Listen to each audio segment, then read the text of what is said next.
हर दिन लेकर आते हैं देश और दुनिया की 10 बड़ी और काम की खबरें। लेकिन शुरू करने से पहले आप वीडियो को एक छोटा सा लाइक जरूर कर दें।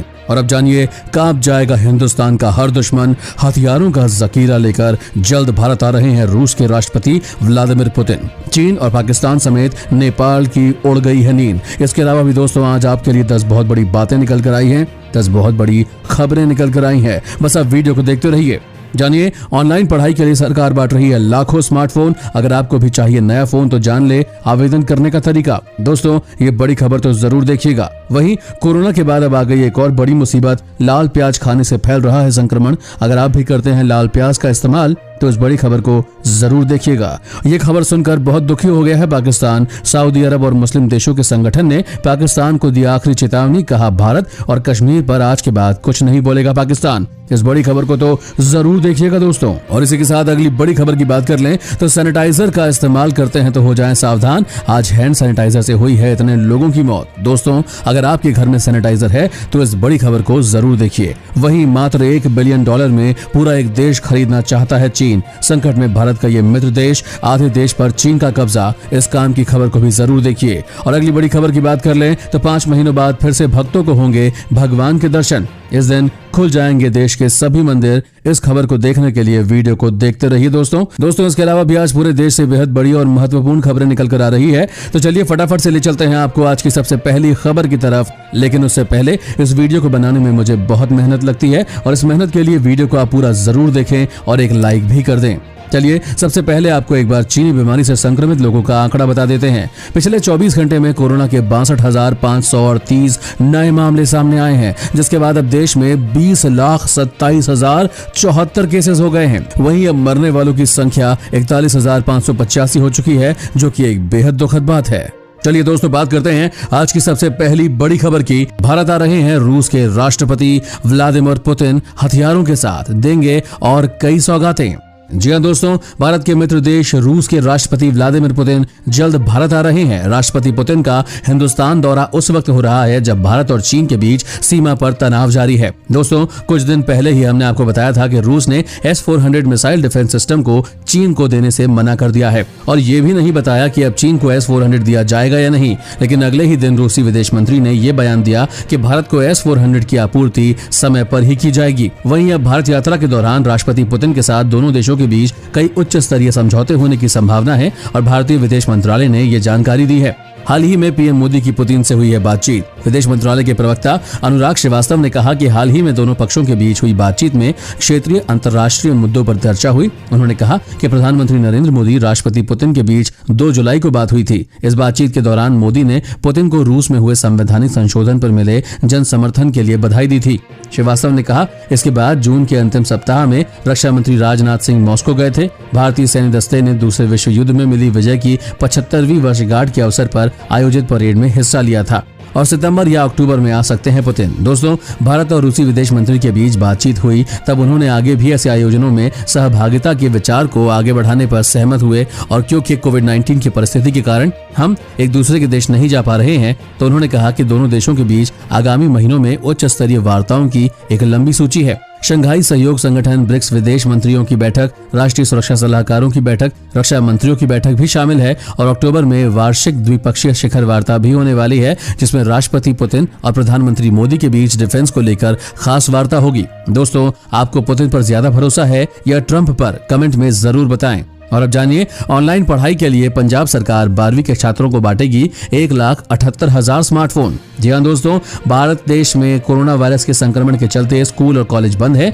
ऐसे में छात्रों को ऑनलाइन पढ़ाई कराई जा रही है। ऑनलाइन पढ़ाई में उन छात्रों को कठिनाई का सामना करना पड़ रहा है जिनके पास कंप्यूटर या फिर स्मार्टफोन की सुविधा नहीं है। ऐसे में पंजाब के छात्रों के लिए पंजाब सरकार एक फैसला राहत देने वाला साबित कर सकता है। आपको बता दें, दरअसल पंजाब सरकार मंत्रिमंडल ने बुधवार को सरकारी स्कूल में पढ़ने वाले 12वीं के छात्रों तक 1,78,000 स्मार्टफोन बांटने का निर्णय किया है, जिसके लिए राज्य सरकार ने नवंबर तक का समय निर्धारित किया है। इन मोबाइल फोन्स को बांटने से पहले शिक्षा विभाग 11वीं और 12वीं कक्षा से संबंधित ई सामग्री, ई सेवा ऐप जैसी सरकारी एप्लीकेशन फोन पर लोड करेगा। इनके वितरण के तौर तरीके भी तय कर दिए गए हैं। एक रिपोर्ट के अनुसार पहले बैच के 50,000 फोन के पहले वितरित किए जा चुके हैं और इतने ही फोन नवंबर तक वितरित कर दिए जाएंगे। पहले केवल लड़कियों को दिए जाने थे फोन, जी हाँ दोस्तों, बता दें कि पहले सरकार ने घोषणा की थी कि फोन केवल लड़कियों को दिए जाएंगे, लेकिन बाद में मुख्यमंत्री अमरिंदर सिंह ने कहा कि कक्षा 12वीं के छात्रों पर कोई असर न पड़े, इसलिए ऐसे लड़के और लड़कियां जिनके पास स्मार्टफोन नहीं है उन दोनों को फोन दिए जाएंगे। दरअसल 12वीं कक्षा के छात्राओं को स्मार्टफोन देने का फैसला सितंबर 2019 में कैबिनेट मीटिंग में ले लिया गया था और इसके बाद एक मोबाइल कंपनी के साथ करार पर दस्तखत किए गए थे। लेकिन मोबाइल फोन मिलने और वितरण के लिए निर्धारित किए गए समय के दौरान ही कोरोना महामारी फैल गई, जिससे ये कार्य अधूरा रह गया। गौरतलब है कि पंजाब विधानसभा चुनाव के समय अमरिंदर सिंह ने ऐसा करने का वादा किया था। दोस्तों, आपके राज्य में भी सरकार कोई मुफ्त सुविधा दे रही है तो कमेंट में जरूर बताएं ताकि औरों को भी फायदा हो सके। और अब जानिए, मात्र $1 बिलियन में एक पूरा देश खरीदना चाहता है चीन। संकट में भारत का ये मित्र देश। आधे देश पर चीन का है कब्जा। दोस्तों, चीन कितना गिरा हुआ है देश है, इस बात का अंदाजा तो आप इसी बात से लगा सकते हैं कि पड़ोसी मुल्कों की जमीन को लेकर चीन का लालच बढ़ता ही जा रहा है। साउथ चाइना सी में कब्जा करने के बाद चीन का हौसला इतना बुलंद हो चुका है कि उसकी विस्तारवादी नीति रुकने का नाम नहीं ले रही है। लद्दाख में वो भारत की जमीन को लेकर खूनी संघर्ष कर चुका है। नेपाल में गांवों को धोखे से कब्जा कर चुका है। भूटान के नेशनल पार्क पर दावा ठोक चुका है। रूस और जापान के इलाकों को भी लालच भरी नजरों से देख चुका है। ताइवान को अपना बता रहा है और अब एक पड़ोसी मुल्क के साथ बहुत बड़े इलाके पर दावा ठोक दिया है। ये देश है तजिकिस्तान, जिसके पूरे पामीर पहाड़ को ड्रैगन ने अपना बता दिया है। जी हाँ दोस्तों, अब उसकी नजरें गरीबी की मार झेल रहे तजिकिस्तान के पामीर पहाड़ों पर टिक गई है और चीन की सरकारी मीडिया ने इसके लिए माहौल बनाना शुरू कर दिया है। दरअसल दोनों मुल्कों के बीच 2010 में एक करार हुआ था, जिसके तहत तजिकिस्तान को अपना 1158 किलोमीटर का इलाका चीन को मजबूरी में देना पड़ा था।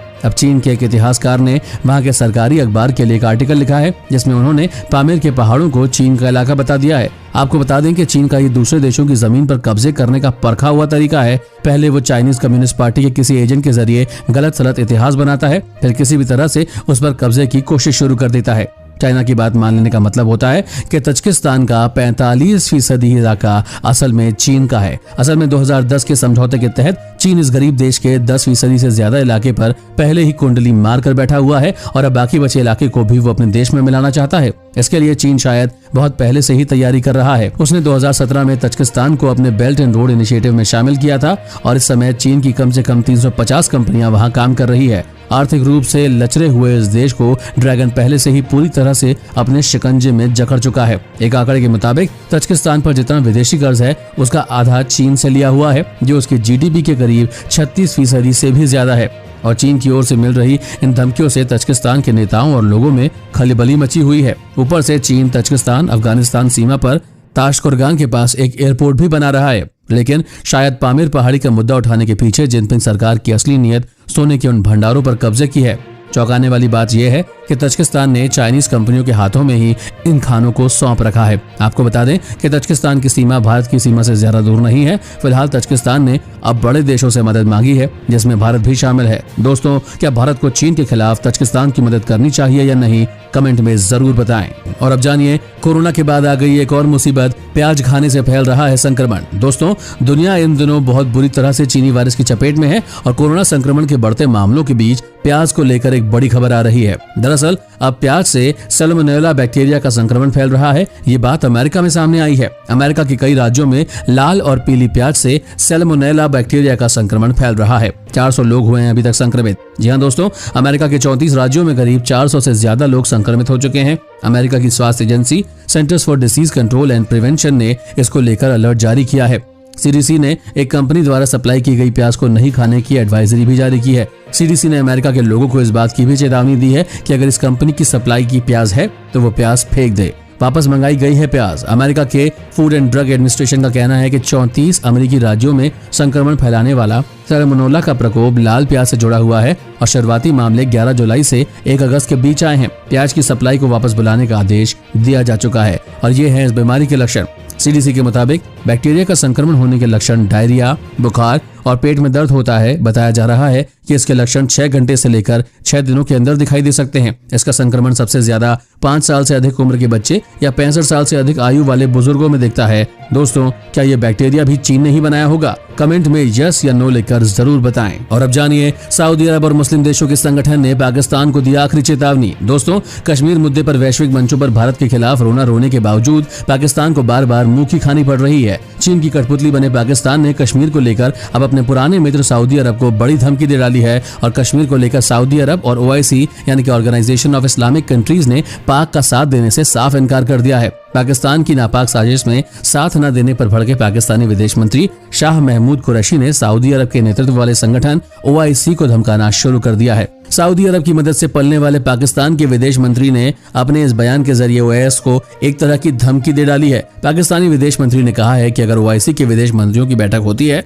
तो इससे कश्मीर पर भारत के इस्लामिक देशों की ओर स्पष्ट संदेश जाएगा। पाकिस्तानी अखबार डॉन के रिपोर्ट के मुताबिक OIC की बैठक न होने के पीछे एक बड़ी वजह सऊदी अरब है। सऊदी अरब के अखबार के मुताबिक सऊदी अरब कश्मीरी मुद्दे को उठाकर भारत को अपना दुश्मन नहीं बनाना चाहता, चाहे उसे पाकिस्तान जैसे 100 देशों की दोस्ती कुर्बान ही क्यों न करनी पड़े। अब जानिए, बता देते हैं आपको, संयुक्त राष्ट्र के बाद OIC दुनिया का दूसरा सबसे बड़ा संगठन है। इसलिए ही पाकिस्तान कश्मीर से अनुच्छेद 370 के खात्मे के बाद से ही 57 मुस्लिम देशों के संगठन OIC के विदेश मंत्रियों की बैठक बुलाने के लिए लगातार सऊदी अरब पर दबाव डाल रहा है। हालांकि अब तक उसे इस प्रयास में सफलता नहीं मिल पाई है। दोस्तों, क्या इसी मौके पर भारत को POK पर भी कब्जा कर लेना चाहिए? कमेंट में जरूर बताएं।